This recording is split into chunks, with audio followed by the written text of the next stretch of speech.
Je suis le docteur Clotilde Latarche, médecin au CHU de Nancy. Vous venez de prendre rendez-vous pour vous faire vacciner contre la Covid. Cette vidéo a pour objet de vous présenter le vaccin et de voir si votre état clinique ou vos antécédents justifieraient ou non de rencontrer préalablement un médecin, sachant que ce vaccin ne pose dans la plupart des cas aucun problème particulier.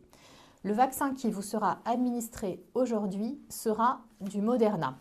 Ce vaccin permet de vous protéger de faire une forme grave de Covid avec une efficacité de 90%. Nous ne pouvons pas formellement dire qu'être vacciné empêche de transmettre le virus. C'est pourquoi il faut continuer à appliquer les gestes barrières. Votre organisme va mettre une quinzaine de jours avant de commencer à faire des anticorps, sachant que l'efficacité vaccinale ne sera maximale que 10 jours après la deuxième dose. Les effets secondaires qui peuvent survenir avec ce vaccin restent rares. Ils concernent moins de 5% des vaccinés.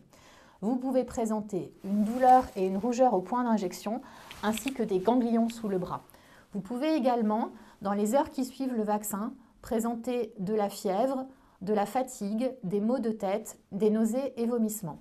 Dans ce cas, nous vous conseillons de prendre du paracétamol, c'est le Doliprane, le Dafalgan ou l'Efferalgan, à la dose maximale de 1 g toutes les 6 heures pendant 24 heures.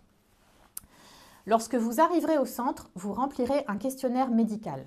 En fonction de vos réponses et en particulier de vos antécédents allergiques, vous pourriez être redirigé vers un médecin avant l'injection. Si vous souhaitez voir un médecin pour toute question, vous pourrez en faire la demande dans votre centre de vaccination. Vous signalerez également dans le questionnaire médical si vous prenez des médicaments qui fluidifient le sang, comme l'aspirine ou les anticoagulants. Dans tous les cas, vous resterez en observation une quinzaine de minutes après la vaccination pour s'assurer de l'absence de réaction immédiate.